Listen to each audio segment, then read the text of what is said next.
ね。はい、お疲れ様です。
っていうのが雨と、僕のバッグに入れてた氷が溶け出して、なんかしないと氷って破れてないのに水出てきません？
いやー、もう帰んのか。いや、まあでも結構もう遊んだやろ。遊びましたけどね、逆にゆっくりする日がないですね。そうね、2泊だとね。いや、ちょっと獣医さんの場合はお酒飲む人たちはもうちょっとそう、さっきも言ってたんですけど、旅行中に1日飲まない日作った方が体力復活するんじゃないかって言って。だ俺一回ほらパチンコやりたい日あるじゃん、はい、あの時俺結構ゆっくりしてたもん。ああ、もう一日伸ばしてないです。何が延長してないです。何も言ってない。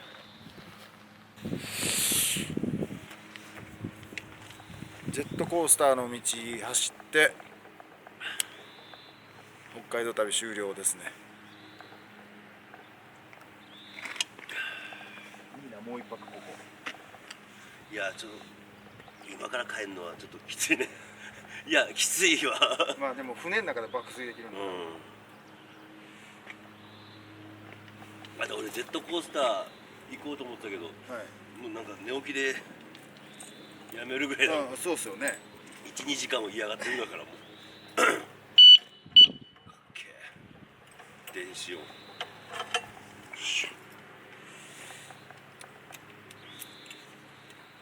これいいっすね。いや、いいよね、そんな高くないです。3000円ぐらいとか。ディスクブレーキだとそれがいいよ。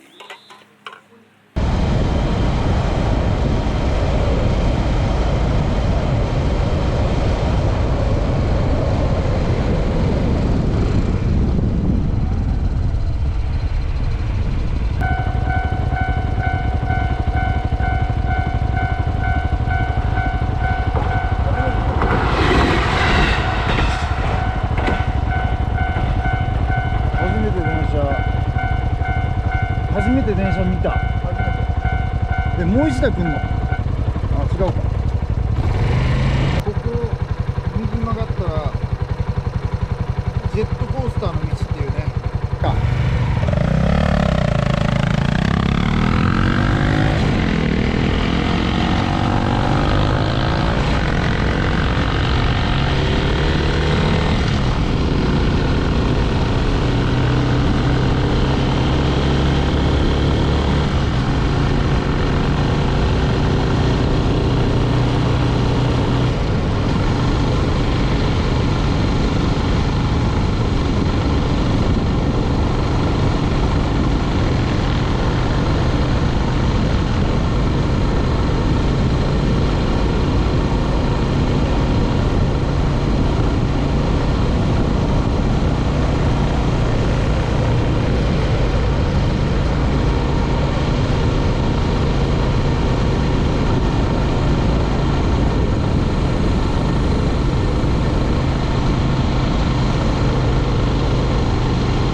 短い時間だったんですけど、僕はもうちょっと先に帰らないといけないので、今からこのままもう港に向かって戻りますということで、めっちゃおもろい遊びでしたわ。